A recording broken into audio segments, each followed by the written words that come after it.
పవన్ కళ్యాణ్ ఇప్పుడు ఈ పేరు నిత్యం వార్తలో నిలుస్తూనే ఉంది. ఆయన డిప్యూటీ సీఎం పదవి దక్కించుకున్నప్పటి నుండి నిత్యం ప్రజల్లోనే ఉంటున్నారు. ప్రజలకి మంచి చేసేందుకు ఎంతో తాపత్రయపడుతున్నారు. అయితే రాజకీయ సభల్లో అప్పుడప్పుడు ఆవేశంగా మాట్లాడుతుంటాడు, సవాళ్లు చేస్తుంటారు. కానీ ఆయన కక్ష సాధింపు రాజకీయాలు ఇష్టం ఉండదని, పనిగట్టుకుని ఎవరిని టార్గెట్ చేయడని అంటారు. ఎన్నికల ఫలితాల అనంతరం వైసీపీ వాళ్ళ మీద ప్రతీకార దాడులు జరుగుతుంటే వాటిని నివారించడానికే పవన్ చూశాడు. ఒకటికి రెండుసార్లు అలాంటి చర్యలకు వెళ్ళొద్దని టీడీపీ, జనసేన వాళ్లకు పిలుపునిచ్చారు. తాజాగా పిఠాపురంలో కూడా ప్రతీకార దాడులు వద్దని చెప్పారు. అలా అని పవన్ అన్నింటినీ చూసి చూడనట్లు వదిలేస్తాడా? వైసీపీ పార్టీలోని అక్రమార్కులకు చెక్కు పెట్టకుండా ఉండిపోతాడా అంటే సమాధానం కాదని అనిపిస్తోంది. కాకినాడలో వైసీపీ మాజీ ఎమ్మెల్యే ద్వారంపూడి చంద్రశేఖర్ రెడ్డికి ఇచ్చిన ట్రీట్మెంట్ ఇందుకు ఉదాహరణ. అధికారంలో ఉండగా ద్వారంపూడి ఆగడాలు 1-2 కాదు. కాకినాడలో ఆయన అక్రమాలు, దౌర్జన్యాల గురించి ఎవరిని అడిగినా చెప్తారు. ఇక ఆయన నోటిదురుసు గురించి చెప్పాల్సిన పని లేదు. ఓ పబ్లిక్ మీటింగ్లో పవన్ను దారుణంగా తిట్టిన అధమస్థాయి ఆయనది. అలాంటి వ్యక్తిని కూటమి ప్రభుత్వం ఎట్టి పరిస్థితుల్లో విడిచిపెట్టకూడదనే అభిప్రాయం జనసేన, టీడీపీ మద్దతుదారుల్లో ఉంది. అయితే పవన్ పదే పదే ప్రతీకార చర్యలు వద్దని వారిస్తుంటే ఇలాంటి వాళ్ళను కూడా వదిలేస్తారనే అనుకున్నారు. కానీ గ్రౌండ్లో జరిగింది వేరు. కాకినాడలో ద్వారంపూడి బినామీ అక్రమంగా నిర్మిస్తున్న భవనాన్ని కూల్చివేయడం అందులో భాగమే. ఈ సందర్భంగా అధికారులు, పోలీసులను అడ్డుకోవడానికి ద్వారంపూడి ఎంతో ట్రై చేశారు. అధికారం కోల్పోయిన విషయాన్ని మర్చిపోయి దౌర్జన్యం చేయబోయారు. కానీ ఆయన్ని అక్కడి నుంచి పోలీసులు లాక్కెళ్లిపోయారు. ఈ వీడియో సోషల్ మీడియాలో వైరల్ అయింది. గతంలో ద్వారంపూడి పనిపడతానని అధికారంలోకి వచ్చాక ఆయన్ని, తన అనుచరుల్ని రోడ్డు మీద కొట్టుకుంటూ తీసుకెళ్తామని, తోలు ఒలిచేస్తామని పవన్ గతంలో చేసిన హెచ్చరికను గుర్తు చేసుకుంటున్న అభిమానులు పవన్తో అనుకున్నంత ఈజీ కదని, చట్టబద్ధంగానే ప్రత్యర్థులకు డిప్యూటీ సీఎం చుక్కలు చూపించడం ఖాయమని వ్యాఖ్యానిస్తున్నారు. ఇక కూటమి గెలుపులో జనసేన ప్రధాన పాత్ర పోషించిన విషయం తెలిసిందే. దీంతో రాష్ట్ర మంత్రివర్గంలో జనసేనకు ప్రాధాన్యత లభించింది. అయితే ప్రభుత్వ కార్యక్రమాల్లో మాత్రం జనసేనకు పెద్దగా ప్రాధాన్యత లభించడం లేదనే వాదన తెర మీదకు వస్తోంది. పెన్షన్ను 4,000 పెంచుతూ కూటమి నిర్ణయం తీసుకుంది. అయితే 1వ తేదీన కేవలం టీడీపీ నేతలు, కార్యకర్తలు మాత్రమే పెన్షన్లను పంచుతూ కనిపించారు. పెన్షన్ల పంపిణీలో లబ్ధిదారులకు అందించిన కరపత్రాలలో పవన్ ఫోటో లేదని, ప్రభుత్వం తరపున ఇచ్చిన ప్రకటనల్లోనూ పవన్ కళ్యాణ్ ఫోటో లేదని జనసేన కార్యకర్తలు తీవ్ర అభ్యంతరాలు వ్యక్తం చేశారు. కొందరైతే బహిరంగంగానే టీడీపీ నేతల తీరుపై విమర్శలు చేస్తున్నారు. జనసేన లేకపోతే కూటమి గెలుపు లేదని జనసేన మహిళా కార్యకర్త చెప్పిన వీడియో నెట్టింట వైరల్గా మారింది.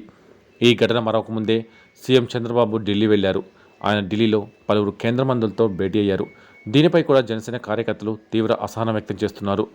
జన సైనికులు పవన్కు టీడీపీ అప్పుడే ప్రాధాన్యత తగ్గించడం మొదలుపెట్టిందని, అప్పుడే పక్కన పెట్టే ప్రయత్నం చేస్తున్నారనే అనుమానాలు వ్యక్తం చేస్తూ పెడుతున్న పోస్టు చర్చనీయాంశంగా మారింది.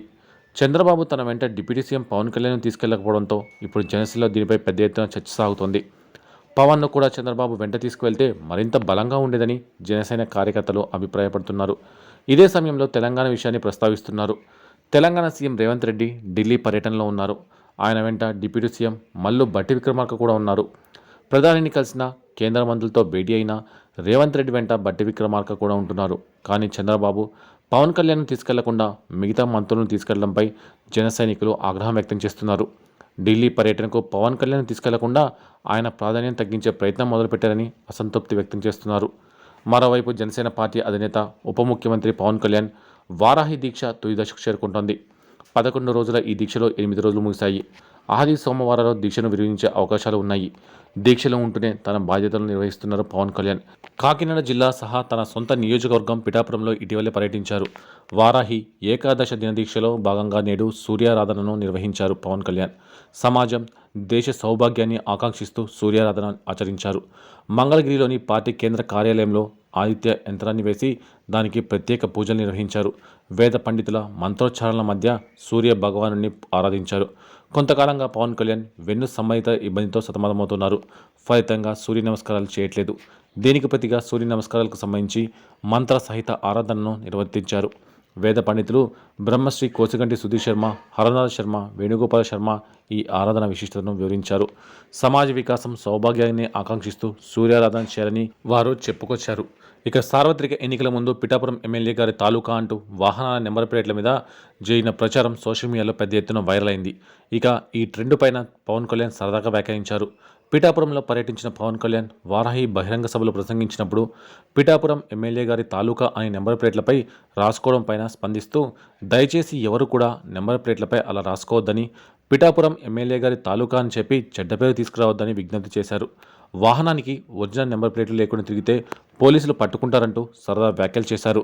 అప్పుడు ఎమ్మెల్యే గారి తాలూకా అని చెప్తే వారు నన్ను కూడా తిడతారు, కొడతారంటూ ఫన్నీ కామెంట్స్ చేశారు. ఇక పవన్ కళ్యాణ్ ప్రతి ఒక్కరూ చట్టాలను పాటించాలని, రూల్స్ను బ్రేక్ చేయడానికి వీలేదని హితవు పలికారు. ఇదే సమయంలో యువతను ఉద్దేశించి మాట్లాడిన పవన్, యువత రోడ్లపై వేగంగా బైకులు నడపవద్దని, రేసులు పెట్టొద్దని అన్నారు. ఒకవేళ ఎవరికైనా రేసింగ్ చేయాలనిపిస్తే తనకు ఒక 2 ఎకరాల స్థలం ఉందని, ఆ స్థలాన్ని వినియోగించుకోవచ్చు అన్నారు. తన 2 ఎకరాల స్థలంలో మడరేస్ పెడతానని పేర్కొన్న పవన్ కళ్యాణ్ అక్కడికి వచ్చి రైడ్ చేసుకోవాలని సలహా ఇచ్చారు. బైక్ రేస్ కోసం వచ్చే వాళ్లకు హెల్మెట్లు, సేఫ్ గార్డులు, ఇతర రక్షణ పరికరాలను కూడా అందుబాటులో ఉంచుతామని పవన్ కళ్యాణ్ అన్నారు. బైక్లపైన పిఠాపురం ఎమ్మెల్యే గారి తాలూకా అంటూ రాసుకుంటున్న పవన్ కళ్యాణ్ ఫ్యాన్స్కు, యువతకు ఆయన తనదైన శైలిలో హితోపదేశం చేశారు. ఫన్నీ కామెంట్స్ చేస్తూనే వారికి ఏం చేయొచ్చు, ఏం చేయకూడదు అనేది అర్థమయ్యేలా చెప్పారు. ఇక పిఠాపురంలో సొంతంగా ఇల్లు కట్టుకునేందుకు సన్నాహాలు మొదలుపెట్టారు జనసేనాని. స్థానికంగా స్థలం కొనుగోలు చేశారు. బుధవారం రిజిస్ట్రేషన్ కూడా చేయించుకున్నారు. పిఠాపురం మండలంలోని భోగాపురం, ఇల్లింతాండ్ర రెవెన్యూ పరిధిలో 1.44 ఎకరాలు ఒకటి, 2.08 ఎకరాలు మరో బిట్ స్థలం తీసుకున్నారు. పవన్ కళ్యాణ్ ఆ భూమికి సంబంధించి రిజిస్ట్రేషన్ ప్రాసెస్ కూడా పూర్తి చేశారు. పవన్ స్థలం కొనుగోలు చేసిన ప్రాంతంలో ఎకరం మార్కెట్ విలువ 15-16 లక్షల మేర ఉందనే చర్చ జరుగుతోంది. అంటే ఈ భూమి విలువ కోట్లలో ఉంటుందంటున్నారు. అంతేకాదు, జనసేన నేతలు మరో 10 ఎకరాల తోటలు కొనేందుకు సిద్ధమవుతున్నట్టు తెలుస్తోంది. పవన్ కళ్యాణ్ పిఠాపురంలో ఇంటి నిర్మాణం కోసం కొనుగోలు చేసిన భూమిలో 2 ఎకరాల స్థలంలో క్యాంపు ఆఫీస్, మిగిలిన స్థలంలో ఇల్లు కట్టుకోవాలని భావిస్తున్నారు. తాను ప్రాతినిధ్యం వహిస్తున్న పిఠాపురం వాస్తవ్యుడిగా ఉంటానని బహిరంగ సభలో డిప్యూటీ సీఎం ప్రజల ముందే ప్రకటించారు. ఇప్పుడు ఆ దిశగా స్థలం కొనుగోలు చేసి ఇంటి నిర్మాణానికి సిద్ధమవుతున్నట్టుగా తెలుస్తోంది. మరోవైపు పవన్ కళ్యాణ్ సినిమాలకు కూడా బ్రేక్ ఇవ్వనున్నట్టు అర్థమవుతుంది. గతంలో తాను కమిట్ అయిన సినిమాలను పూర్తి చేసి ఆ తర్వాత పవన్ ప్రజల మధ్యనే ఉంటూ వారి సమస్యలను సాల్వ్ చేసేందుకు ప్రయత్నించబోతున్నట్టు తెలుస్తోంది.